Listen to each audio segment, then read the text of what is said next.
So could we keep to the topic, please? And we're going to move on to the next Yes. question. You're The you're the next boss. You, question, you just keep us in rein I'll us keep in. you exactly on the right track. The next question is quite an asked one, and I've been asked this one in many different ways by different people and clients, but it always has the same kind of undertone. What is How important is the content of what I'm saying, and how important is the delivery of how I'm saying it? Hmm. I love this question. I'll give you the answer for freestyle rap because that's what I've been working on for 10 years and it's sort of related to speaking.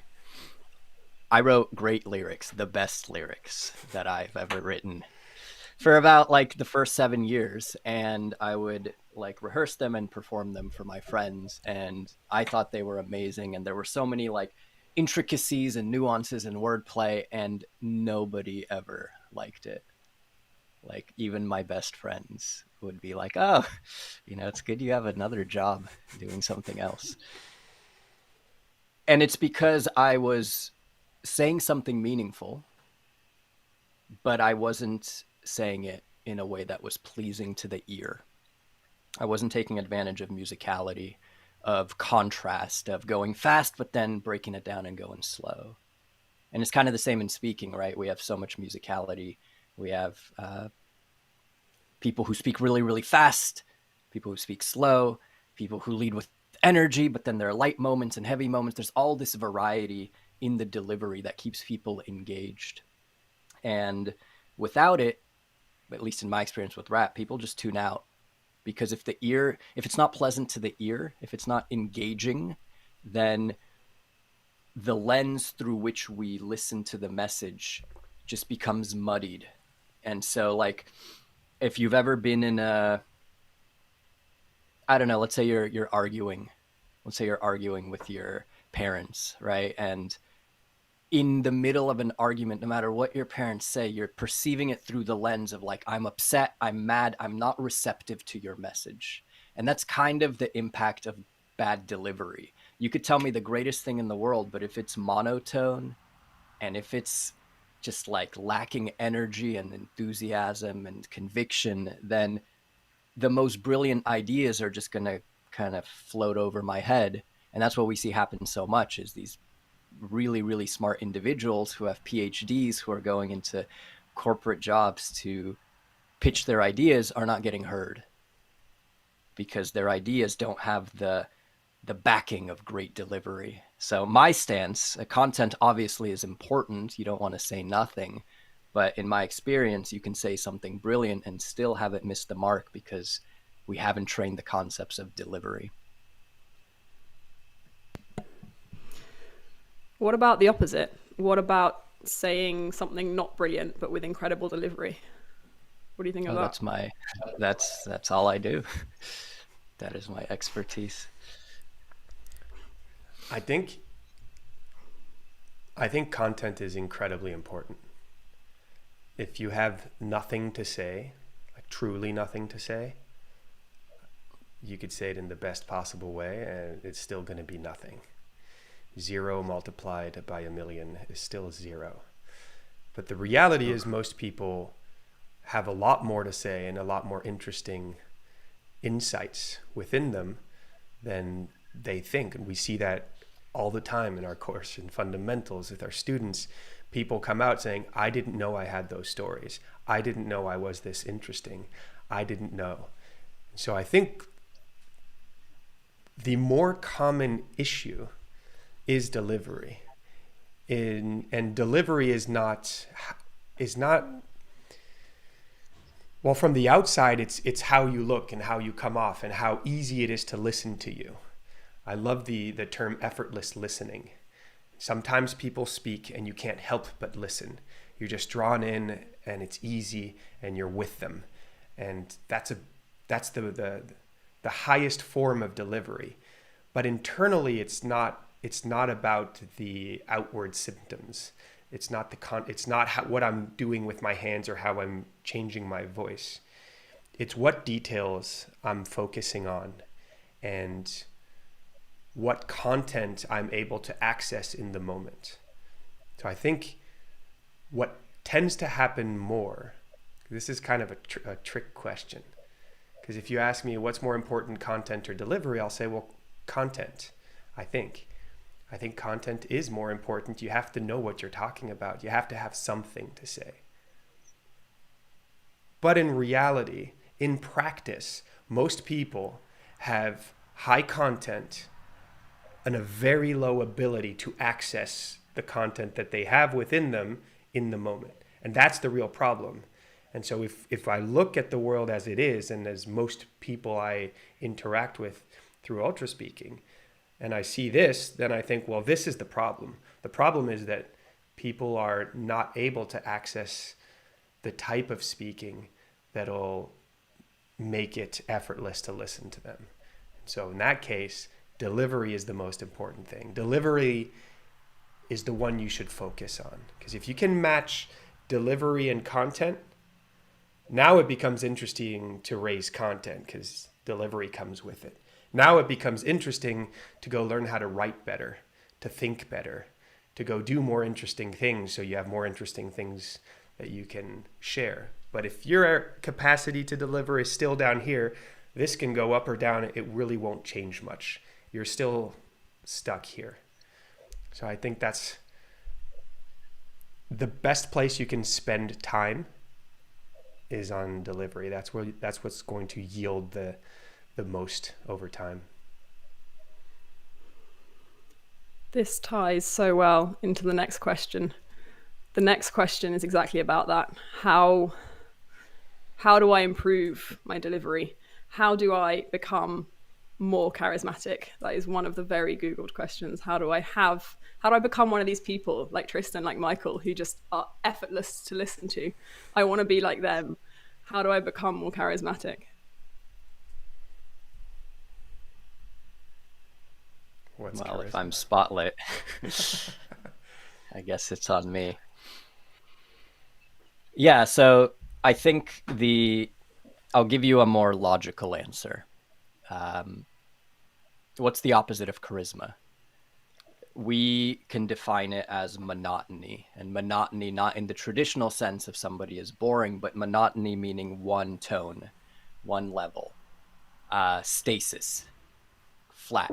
So think of a life that is monotonous. It's all boring, it's all routine, it's all the same. There's nothing exciting about it. And what is an exciting movie? What's an exciting story? It's ups and downs. It's the hero's journey of struggle and perseverance and all of these side adventures. There's like so much dynamism and variety.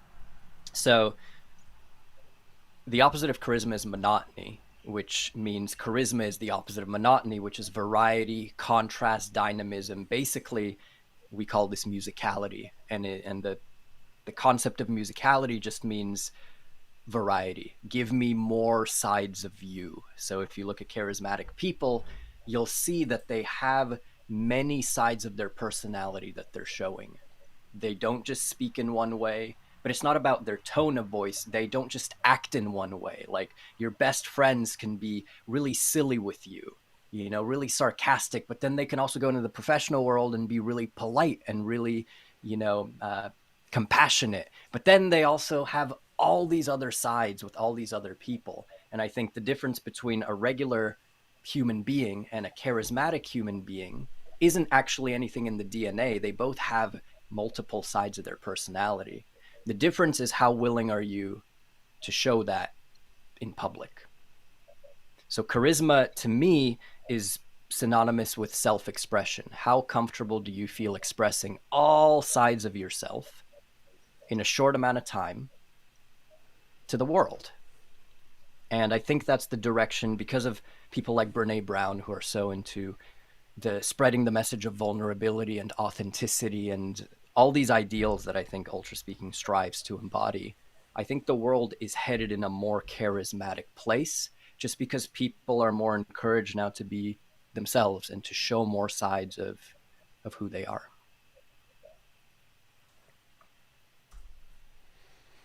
Well said. Well said. I don't have anything to add. I think that was awesome. Unless you feel like something's missing.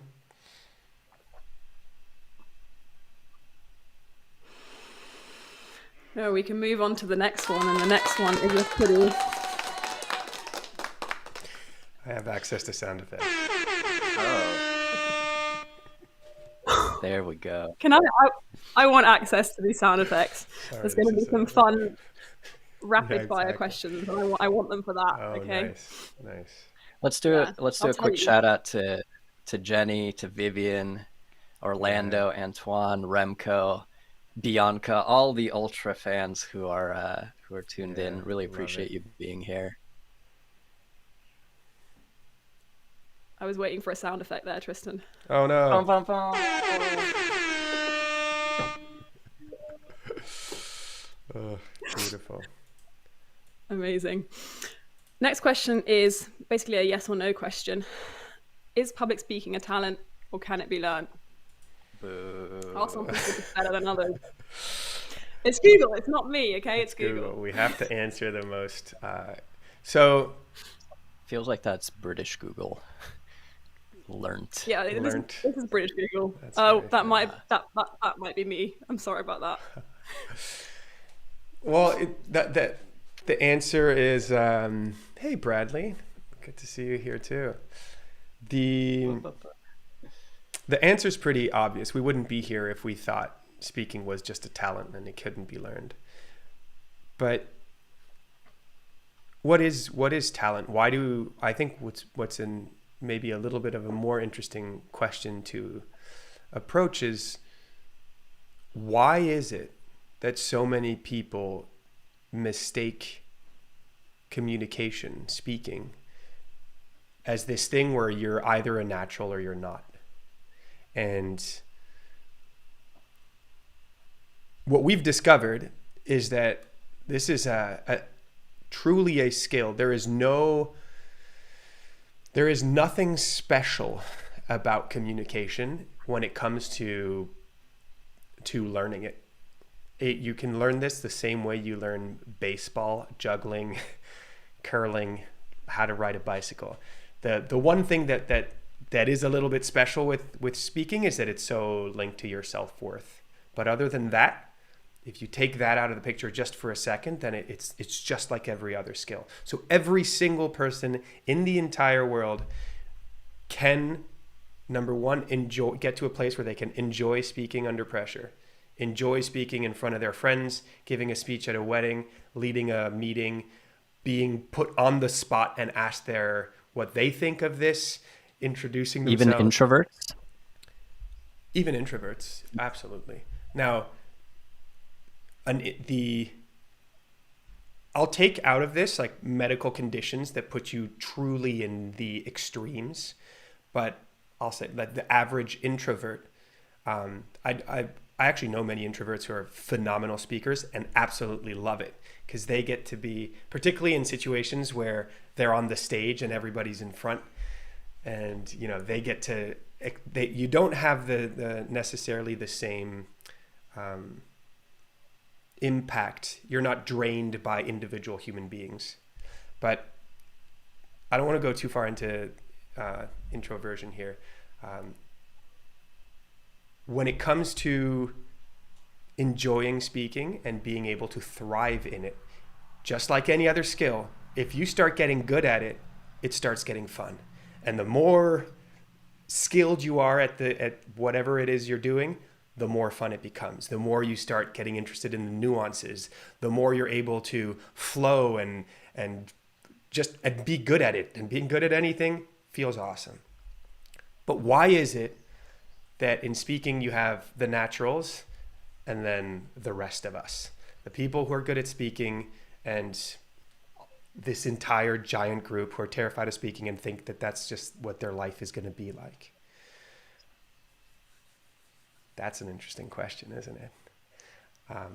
I think the difference between a natural and somebody who's terrified of speaking are two different life journeys.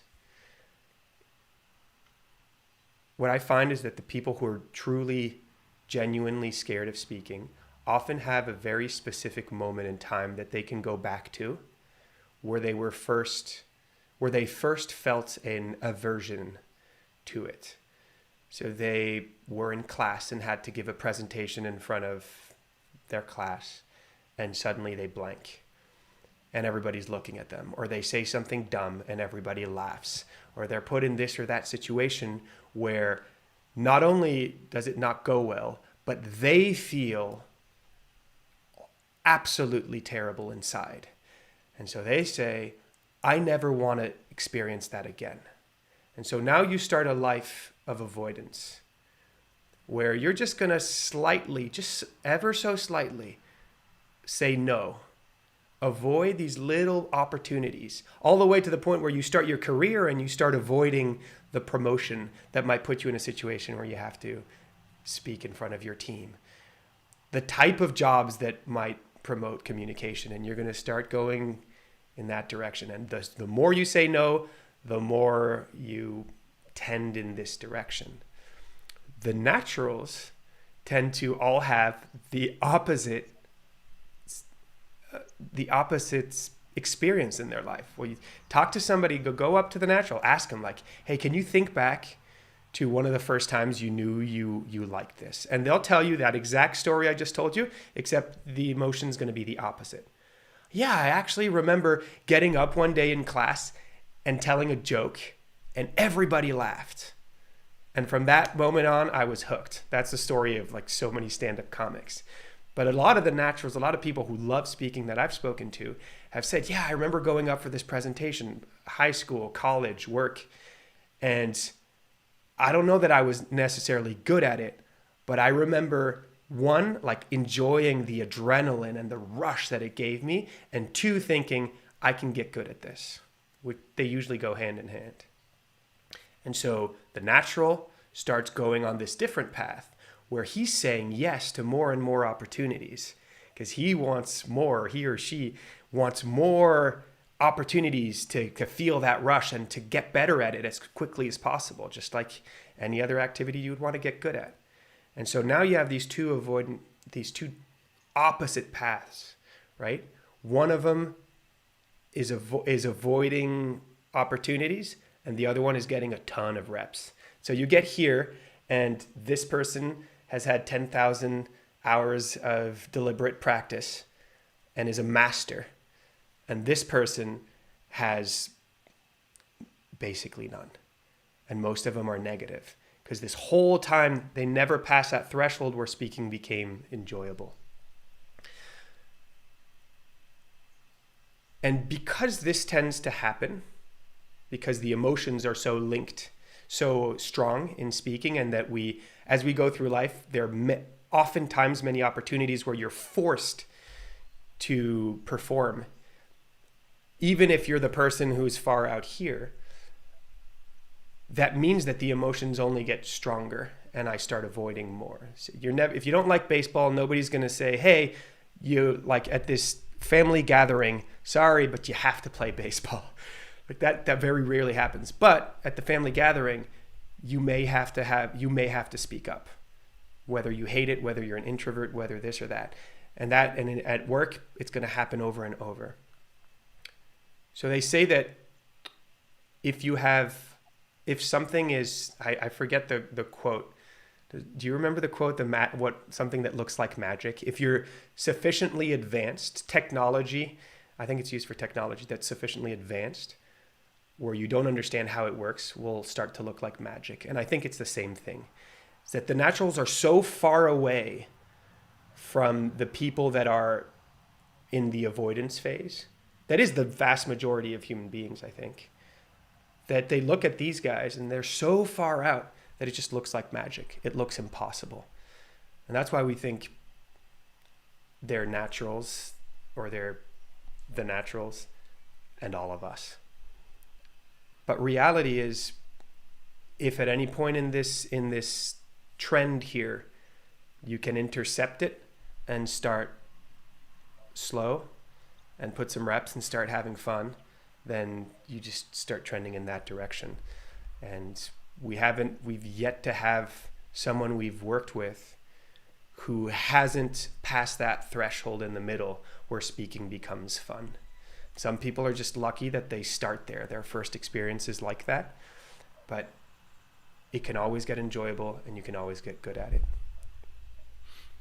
Yeah, I think that the diamond that you described of the diversion is actually, at least the way that we're seeing it right now, is not so far away. I mean, Alienor, maybe you could speak to that, right? Like you were, as far as I know, on one side of the diamond, right? The avoidant side, I and was then now you're not. I was off the So grid, man. was it really that big of a gap that is 30 years of just divergence, or are the naturals and the not naturals actually a lot closer than it seems? When I was over on that side, and I would say probably one of the furthest people on that side, I really was not only afraid of speaking in public, but also afraid of speaking to like my neighbors or the shop assistant to buy my bar of chocolate, or calling up the dentist, or calling up the hairdressers, or walking into a cafe because I wouldn't know how to say, "Can I sit at that table, please?" Like I was really avoidant of speaking to anyone who was a stranger or a figure of authority. So for me, it wasn't even like naturals and non-naturals. It was humans and Alienor who's struggling over in the corner, you know? And I was so surprised by how narrow the diamond actually was when I started actually trying to speak and joining ultra speaking. It didn't take me very long at all to get to the moment where I enjoyed speaking. It just took like a few reps, right? Practice, and then someone saying, "Hey, you're kind of good at this." And I was like, "Oh, that's all I need. Okay, I'll do it again. I'll do it again." And it wasn't overnight, right? It wasn't like suddenly I'm an excellent speaker. Tomorrow morning I wake up, I'm cured, I'm Alienor, I'm a natural.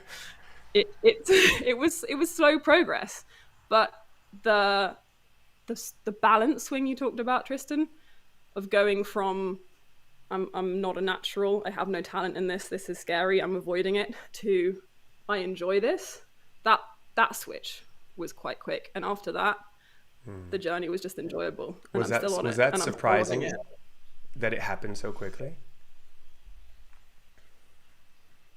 Yeah, I had in my head this idea that I a would never be someone who enjoyed speaking. That's just not for me.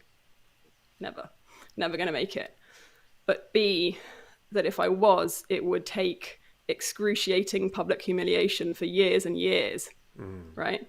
Loads of speaking, loads of interviewing, loads of the interviews, the job interviews, loads of walking into the hairdressers to book an appointment because I didn't want to do that. All of that stuff, and I'd been doing that for quite a long time before I found ultra speaking, kind of forcing myself into these situations, and it never really got better because I never got that rapid feedback loop. I would go into the hairdressers and book the appointment, and I'd still feel embarrassed and I still wouldn't feel good. And they might make a funny comment about something, that I perceived to be a massive insult, whereas for them was a funny joke. And so it was kind of self-perpetuating. And it was only when I found just the games and a fun, positive feedback loop that it was much, much faster than I expected. And that was really cool. That's very cool. I got Bianca here who says she has the same exact 30 years of avoidance. That's amazing.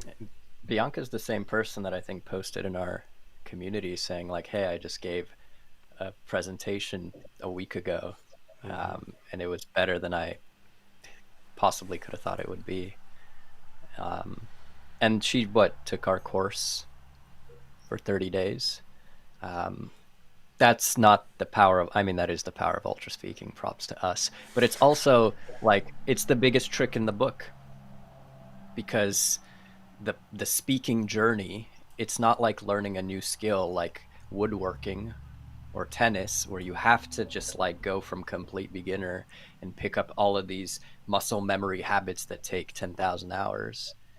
Is speaking's an inner game, it's just a mindset game. And so, Alienor, you were already a great communicator because you had a sense of humor, you had a wittiness, you could express yourself fine, but there was a mental something in the way when you had to go up to the cashier or the hairdresser. So if we can remove that something, then like your natural skills emerge and you didn't have to really learn many new skills to do that. So I think that's this idea of like the natural and the non-natural, or the talented and the not talented. The difference is just a mindset, just a few mindsets and maybe some positive reference points over a month or two. But I do want to reiterate that like this journey does not have to take 5 years or 3 years or 2 years or even a year. This can be a quick transition for people. This can be a quick improvement, if they're in the mindset of, yes, this is possible for me and I'm ready to do it. Bradley saying voluntary confrontation with your fear is so curative. That's the basis of psychotherapy. So much of progress in public speaking for me has been the willingness to continually confront my fear. Yeah, no doubt. It's an unavoidable step.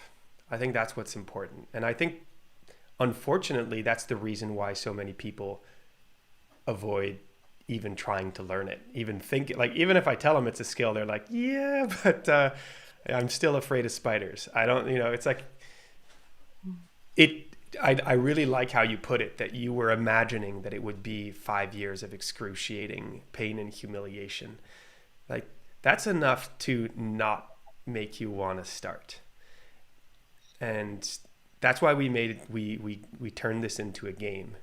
We found ways to give you access to tons of reps and laughs and fun and opportunities for feedback at every step of the way.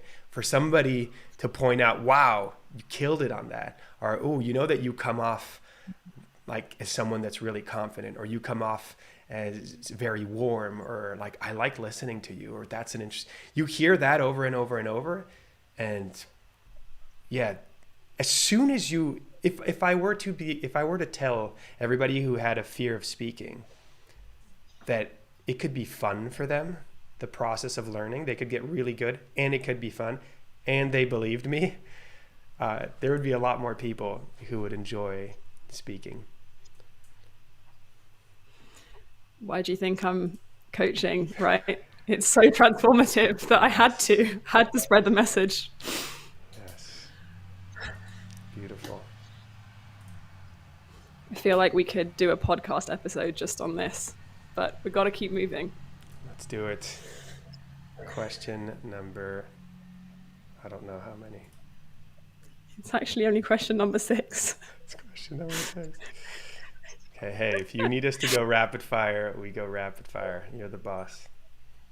Yeah, this question is asked about 100 times on Google. It's, should I script my speech? And people have told me I haven't. How do I stop relying on my script? How do I stop relying on my notes? How do I become someone who can just speak without notes?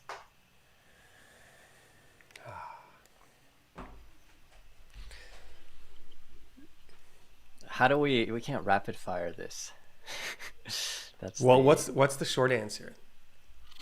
The short answer is yes, you can speak without notes. Well, the short answer is even stronger than that, I think. The short answer is you will be 10 times more effective and feel 10 times more comfortable and confident and look and come off much more natural if you don't have notes. If you're not, and I'll be a little bit more specific, if you don't have a script. Scripting is the death of speaking. Because scripting is not speaking. Scripting is reading from memory. That's what it is. It has nothing to do with self-expression.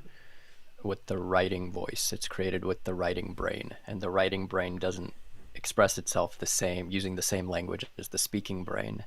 So when you're rehearsing a script or reading the lines, you're speaking like a writer would, and it feels unnatural. So people might say things that are more formal and use language that's just like subtle, where humans can tell that it's just something is off. It's not as natural and off the cuff it could be. But there's nothing wrong with writing out a script, right? There's nothing wrong with going through the process of writing out your thoughts and free flowing and taking notes, right? That's a helpful step in the We still do preparation that. process. We still do that. If something's important enough, long enough, new enough, and Michael and I have to prepare, we will very likely write things down. But we both have our own personal process. But then we'll get together and we'll throw things on a Google Doc, or we'll speak them to each other. But that process is just a way to, it's like using a whiteboard to get your ideas out and start seeing them with a little bit more perspective. And writing is an incredible way to clarify your thinking. Yeah. Yeah. Writing forces you to confront the thoughts exactly and see if they flow and what the main message is. And it's the writing is the process of thinking, right? But once you get to the end result you're looking for, and you have your message and you know what stories or examples you want to use, you don't need to write out what words to use anymore. But I think this is important. People are scared that if they don't script it, they won't be able to memorize the transitions and to know how to, I mean, it could be a 15-minute presentation. That's a lot to remember, right? And you have all these points you want to make and all these like sentences you thought were cool. And so there's a lot that you want to do, which is why people might be tempted to not only write it out, but memorize it. So what's the alternative? How do you get the same impact of sharing all these ideas that you want while leaving the notes and going off the cuff? Yeah, that's a hard one to rapid fire, because now we have to go a little bit more into detail. And it depends. Now it starts. What's the short answer? It's a tough one for the short answer here. Okay. Assuming this is not for recorded content. So we take YouTube, we take recorded speeches, YouTube speeches, anything that is meant to be watched many, many times and tends to be edited. We could, if we take that out of the picture, because it's a little bit different for that. So we're talking work presentations. We're talking like wedding speech, saying a toast, wedding speech, just like even speeches on stages that aren't meant to be rewatched over and over on YouTube, but are just like a one time for your audience, right? And for those that you there's it's mandatory to get rid of the notes, and it's the most freeing experience you will ever go through. I can guarantee that. Everybody I've spoken with has I mean, Bradley can write about this. I think he experienced this himself going through fundamentals. He had a moment where he just showed up without notes. And Bradley is the kind of guy who will write extensive notes. Like, if you think about the extreme note taker and prepare, Bradley definitely comes to mind. My uncle once showed up to a speech in front of very important people, and he had written down his speaking points and written down his whole script, and that's how he did it. This was early in his career, and he told me this just a couple years ago. He walks up to this podium, and so this is old school America in the art industry with very important, pompous people. So it's an important standing, right? And he comes up to the podium and reaches into his jacket or his blazer and to pull out his script, and he had nothing there. And he realizes, I forgot it in my hotel room. And he did an extraordinary job of staying in character. He didn't do anything. He didn't even say, I forgot my notes.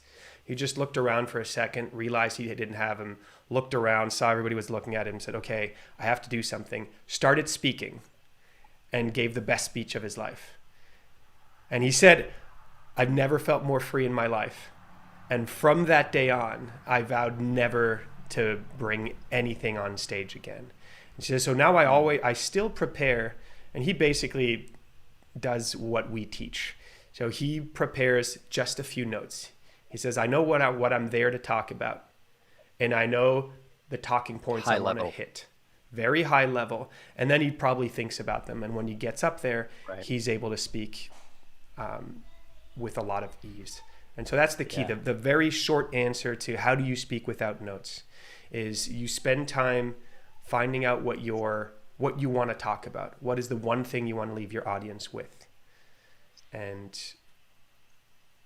the way I like to think about that is if I were to tattoo one sentence in the brain of everybody in my audience, what would that sentence be? And then you just find a way to hit 3-4 points maybe that you know you want to hit, and you choose a word or two to remember each one, so that when you go on stage, you know your one thing and you know the 3 or 4 pillars you want to hit. And then you just play them in your mind. When you're going for a walk with the dog, you say, oh, let me do the intro pillar, and you just talk about it in your mind. But in doing so, your brain is not going to remember everything by heart. It's not a script. That's a good point. Rather than preparing through writing and memorizing, we prepare through speaking. We give mock speeches or mock presentations throughout the day and try at different times and say the words in different ways and get enough reps in pretending it's the real thing that by the time you go up and do it, you've rehearsed it in your head. You don't remember any of the lines, but you remember the key path that you're following. And the story of was it your uncle, your grandpa? Uncle. Your uncle is important because many people will never give themselves the opportunity to try because it's too scary. The stakes are too high to take that leap. And so they'll never discover what their brain is actually capable of in the moment. The real power of spontaneity and what your brain can do on the fly. We can't discover it if we never give ourselves the opportunity and the stakes to see what happens. And that's why it's so scary, because we never try it. But as someone like you who's gone 7 months in the World Championships, going in front of audiences and doing speeches off the cuff when most of your competition was writing them out, you got enough practice to realize, oh, my brain got me. New ideas, interesting ideas will come in.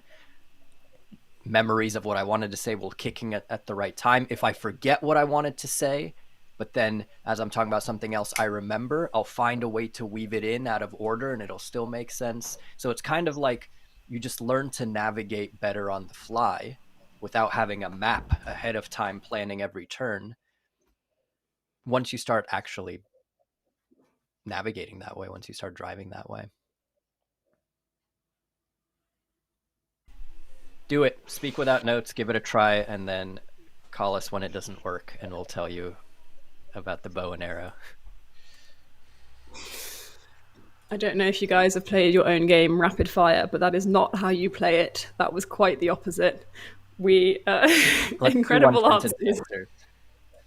Well, Tristan, are you able to skip to slide 10, so 4 slides ahead? Because this might get you more in the mood. Boom.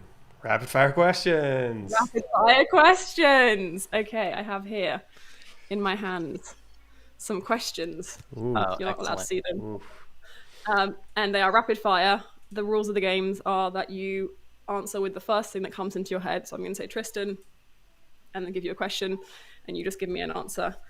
Okay. And we'll how see short how how short should the answer be? No longer than 30 seconds. Okay. A sentence, basically, a sentence or two. Can you do a timer on let's say like less than 3 sentences. They're not long. They're rapid things. They're not long answers. I've not asked you the meaning of life or anything, although that would be really fun. Maybe I will. I'm down for that too. Okay, let's go. Tristan, finish this sentence. The question I get asked the most about speaking is... How to speak without notes. Good thing we just answered it. Michael, the biggest myth about public speaking is that it's any different than regular speaking. Nice. Tristan, before a big event, I like to Get pumped up. Move my body, dance, get excited. Michael, if I'm feeling nervous, I Have nightmares. Yeah, truly. I chant an affirmation. Good one. Tristan, my favorite speaker is Thank you. Mr. Michael Gendler. My favorite TED Talk is a TED Talk by Benjamin Zanders called, I forget what it's called, about classical music. It's extraordinary.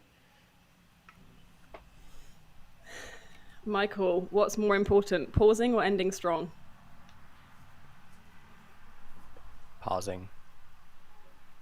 But Tristan, I love the ending fastest strong. way. No, you can't have both. That's not how the rules work. The fastest way to improve is, Tristan, the fastest way to improve is Many reps with a coach. good, solid answer. I agree. Michael, public speaking is hard because You add pressure in your mind.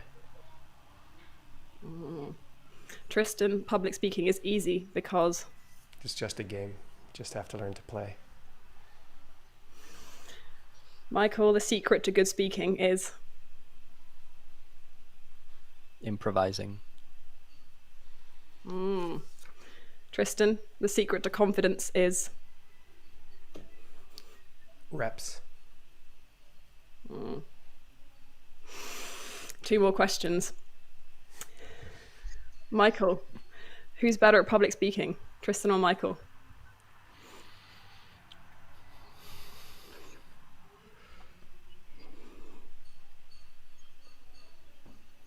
Tristan. Oh, Michael.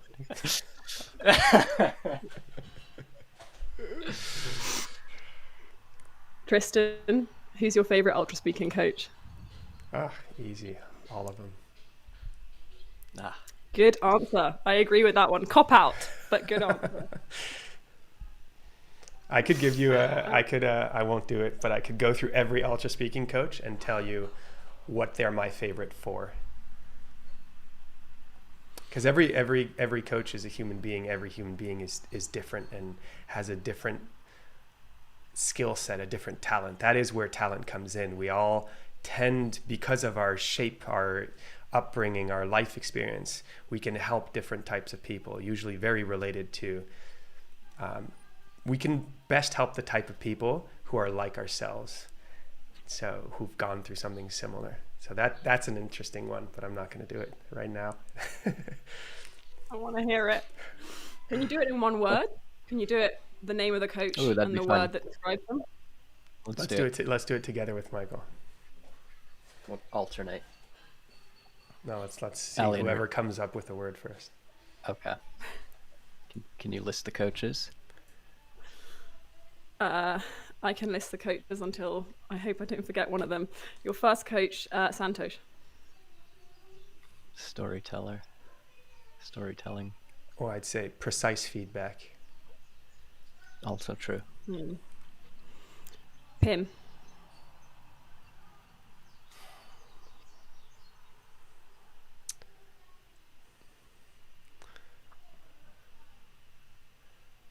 He gets the inner game. He gets the deep self-expression for almost any I would have said human like being. unlocking emotion. Yeah. Shelley.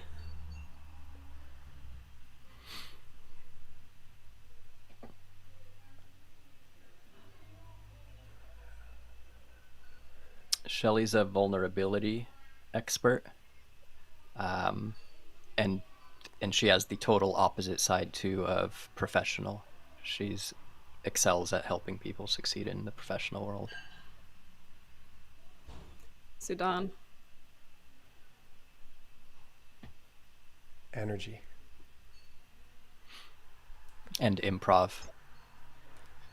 Very good improviser. Mark.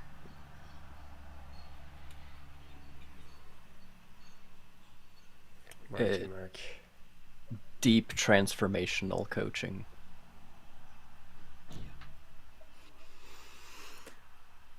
Aman. Handsome. Oh, he's gonna love that. He will play that on repeat forever and ever. I want to say cheerleader in the best possible sense of the word. Like if Aman's your coach, you're gonna feel supported and energized like there's no tomorrow. He's also a charisma expert, I feel. He's Nice. super charismatic.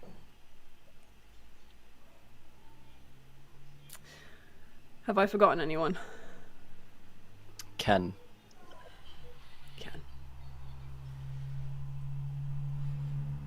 Ken's specialty is unlocking vulnerability through reliving moments. And that is maybe hard to understand if you don't know ultra speaking and you haven't been there.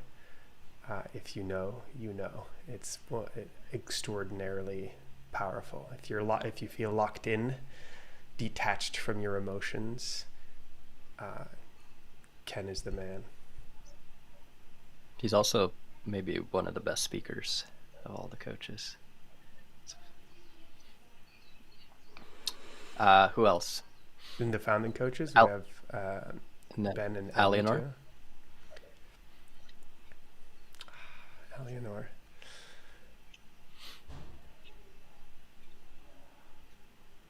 I want to say a younger, deep transformational coach. I see the same qualities. Yeah, good precision, good feedback. This is a great live stream. We should do more like this. I like it. Can you do it for each other? If you had a word for each other. Tristan, do you have one for Michael? Sure.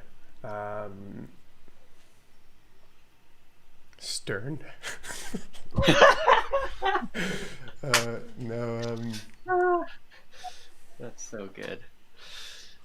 Funny 'cause true. Funny 'cause true. Let me see. Let me find a good word for Michael.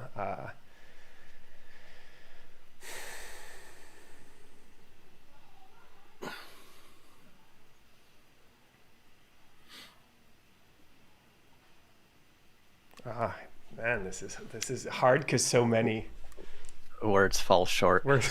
I understand.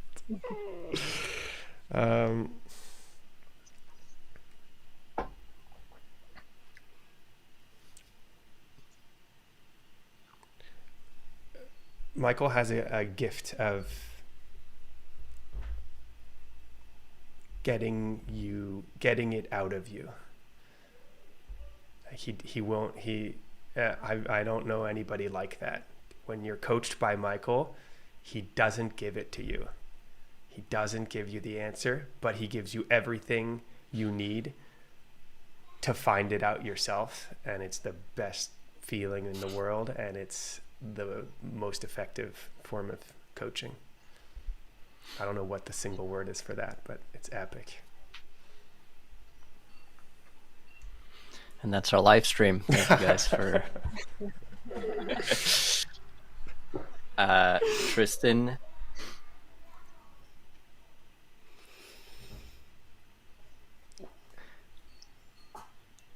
Tristan has a gift for making every part of the journey feel enjoyable. Like every part. There's not a moment where you don't feel great about yourself. as you're improving. And it's interesting because he is the best coach, and at the same time being coached by him feels like you're with a peer, so you never feel this, I don't know, superiority that many teachers have. So it's an incredible capacity, and people love it. Wow, this When does I feel was good. applying to be a coach, I watched a live stream of you guys coaching Sarah, and there was a moment where I think she goes blank while playing conductor, and at the end, Tristan, you did this incredible thing. You were like, "Oh, that was amazing. That was awesome. I'm so glad that happened. This is exactly what I was looking for." And I was like, "Wow, I want to be like him. That's so cool." I've never forgotten that moment. Wow, thank you. Amazing. Right. Was that the last let's rapid fire? enter. Because we have a couple questions in the chat. Yeah. Yeah, Yeah. that was awesome. Bravo. Okay, let's pull up. We have 2 questions. I haven't read them yet. Let's see. We have Bradley. Question for Tristan. As a father,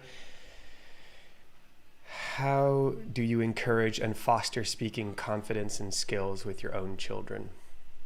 So my children are...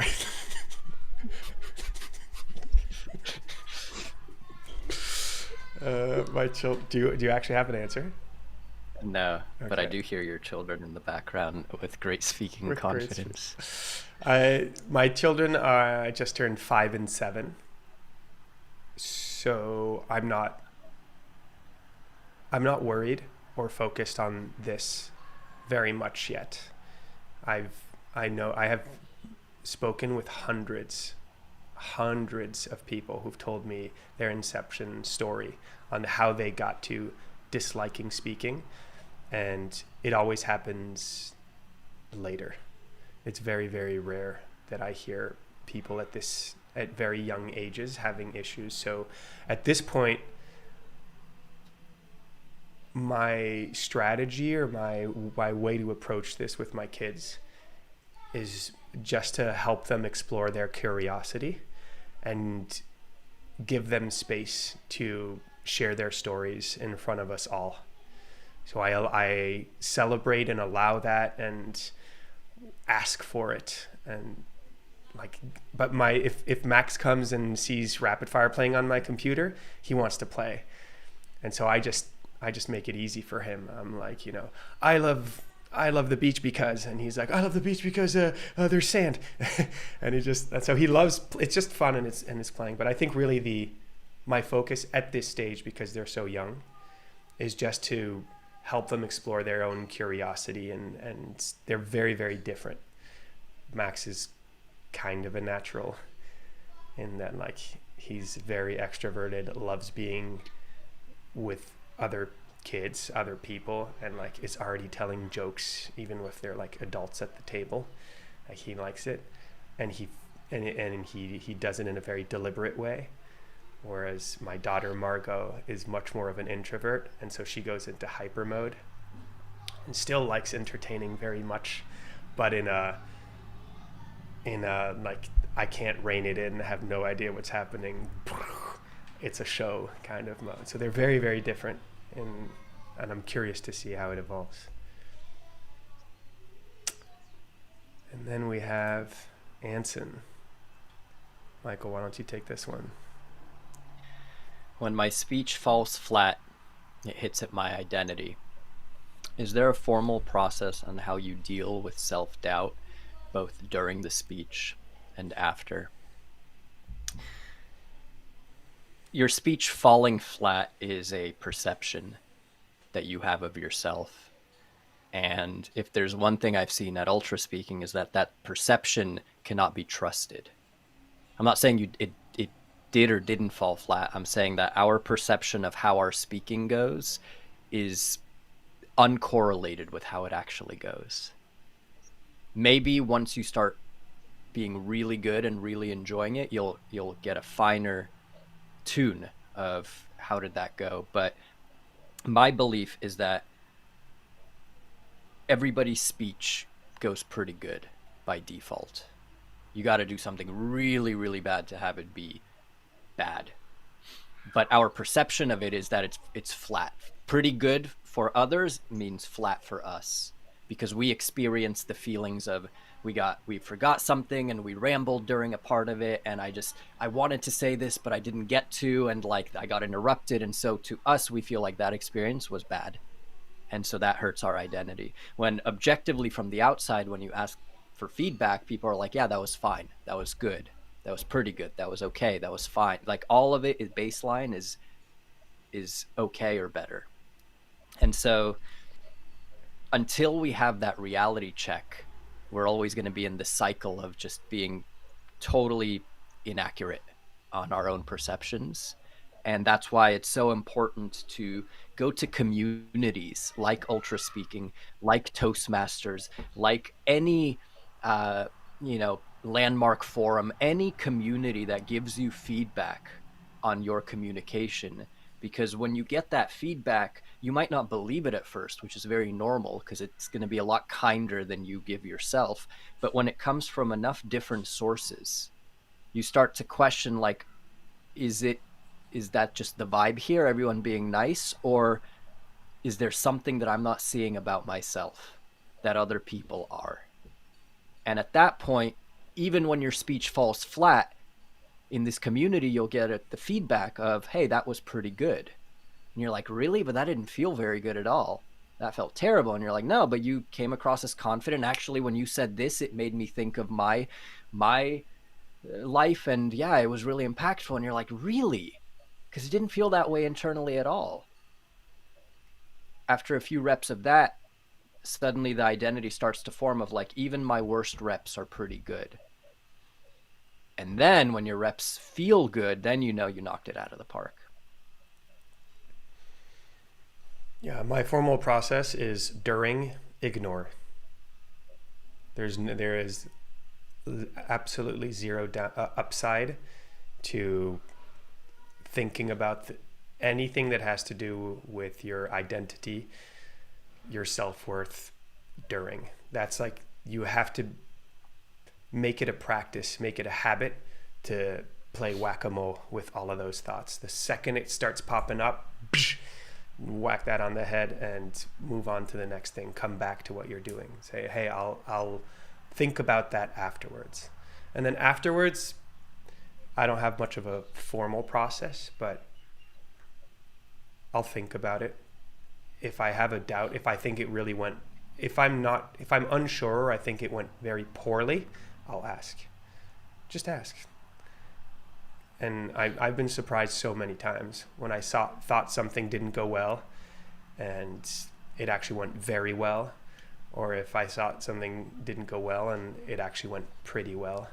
In both cases, it's very rare that I have truly bombed and it has been as bad for the audience as it was for me. It's usually your own experience can be very, very different from what the audience experiences themselves. So then it's about, putting it in a post-mortem, asking questions, and just getting back to work. More reps, more practice, more confidence. But the most important part of the puzzle is building this skill set and this habit of playing whack-a-mole and not letting those negative thoughts, not giving them any attention when they start coming up as you're speaking. You want to be in the moment, in the flow, in the speaking, and that should be your only focus. I remember when I was learning how to sing, I showed you one of my songs and you gave me the advice of like, only listen for moments that you like. Only pick out your favorite moments where you thought you did something cool with your voice and just keep stacking those. And it really worked for me to just listen to the parts you like and keep those fresh in your mind, because I think that our perfectionist brains are wired to always focus on the insufficiencies and the areas of improvement. So it's an imbalanced,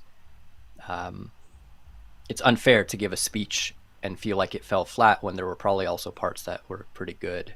So how can you, in your postmortem, also think about what did I like And that's what an ultra speaking coach will help you focus on a lot, is like, okay, before you jump into your inadequacies, like, what did you do right? What did you do well? And start building up that habit of attention. Yeah, that's absolutely key. I failure only tells you what didn't work. It doesn't tell you what works. So if you only focus on failure, you only get great at knowing what doesn't work. And it is important to be able to sometimes look back and objectively analyze something. But I think you learn much more from success. You learn much more from even the tiniest thing that worked, of like, wow, in that moment that I went with that idea and I really liked how it came out. And in singing, it's like, ooh, that little quirk of my voice in that moment, I like that. Even if the whole song sucked, if you focus on that, it's a win. And the next time you sing, you might elicit another one of those quirks, and you might be able to tap into that side of yourself. And in speaking, it's the same. I do believe it's remarkably important to focus on what's working and what you like, the feelings you like, because speaking is a feeling. It's a feeling of flow, and it's when you learn to tap into the right feeling that you will be able to excel consistently. It's not as much up here as it is this feeling of flow that you need to be able to tap into and stay in or come back to. Aman would always have me start with what I thought I did well. Yes, absolutely. MJ says, it's also useful for me to think of speaking as just a skill, so it doesn't shake my identity if it did in fact go as okay, so it's like just any other skill, you know. Did my plant die because I'm a good or bad gardener is not part of my identity. Neither is woodworking or climbing or running or any of these other skills. So true. Speaking's just one aspect of you. I think my confidence grew the most in fundamentals the day that I did triple step in the main room and it went badly. It was in front of about 25 people. Tristan, you were there, and the title was Regrets.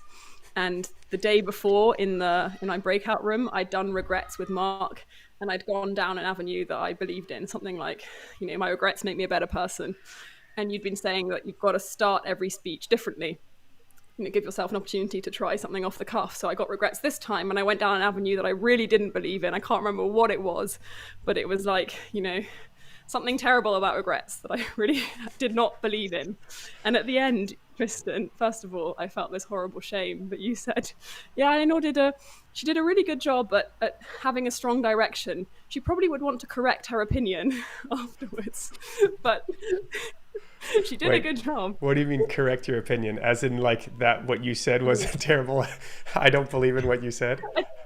As in, I don't think you said it like that, but you said something like, yeah, she probably doesn't believe exactly what she said and she could change that later, but the way she played the game was good.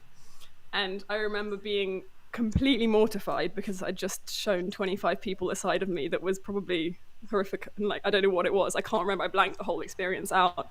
And I spent the night not sleeping.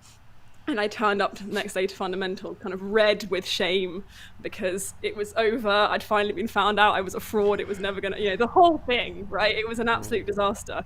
And that moment was so much more transformative for me, I think, because no one died. I did what the worst really happened. Yes. For me, that was the worst, right? For someone else, probably not. But for me, the worst happened. And it was fine. And I've done it since. The worst has since happened. Sometimes I make mistakes. I make speeches. I talk about things and I regret it. I have regrets. See, that was the speech I should have given. But my confidence comes from that my baseline of weakness, of I failed, of this is terrible, is still good enough. And that's where my confidence comes from. That means it never moves, right? It's not like I'm confident one day because I'm feeling good and I'm really rubbish the next day because I'm feeling bad. For me, like, I'm confident because every day, even if I do a terrible job and I make a hateful speech about regrets to Tristan and 25 other people, or I mess up a live on YouTube, I will be fine. I'm good enough. And that's why I'm confident. Beautiful. It reminds me of this movie called I Feel Pretty. Have you guys seen this? I think it's with Yes, Amy it's Schumer. amazing. It's so good. It's such a good movie. She basically is like this, in her eyes, she's this unattractive kind of failure of a person who just like gets ignored and is shy and insecure. And then she goes to a Soul Cycle class and just like goes so hard that she ends up passing out and bonking her head or something of the sort. And she wakes up and something in her brain shifted, and she believes, like, she looks in the mirror, she sees the most attractive person in the reflection. So she believes she's super good looking. And all of a sudden she goes out into the world and starts acting like the most confident version of herself, and is just like flirtatious and sharp and witty and just like super, super confident.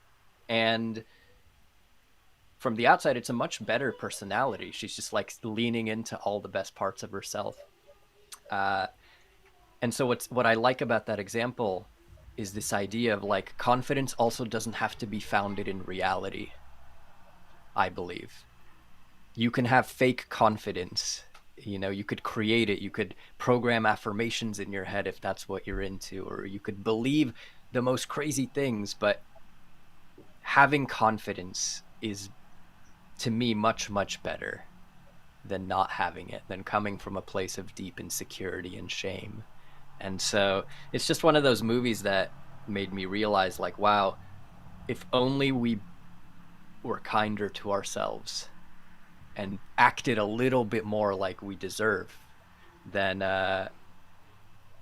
yeah, then we'd come off as just like who we really are, instead of kind of the insecure version that we put out. In conclusion, be a narcissist. Thank you for coming to our live stream. Maybe. I think it's a nice place to wrap up, eh? Thank you for being part of the chat. Thanks for tuning in, everyone who watched. Yeah, ultra speaking is a way of life for us. And so if you're part of this community, I'm really, really grateful that you're here, because it's so much more than speaking. It's about authenticity and self-expression and courage and living a life that is worth exploring. So I really, really appreciate you being here and giving us the opportunity to speak, and at the same time for you to be on your own journey and contribute to it, to this giant research project of how do you take somebody and help them become the most expressed version of themselves. Well said. With that said, Alienor, thank you so much for being an awesome MC. We have to do this again soon. And yeah, I'm looking forward to the next one. If you have any questions, reach out, and we'll see you on the other side. Cheers, everyone.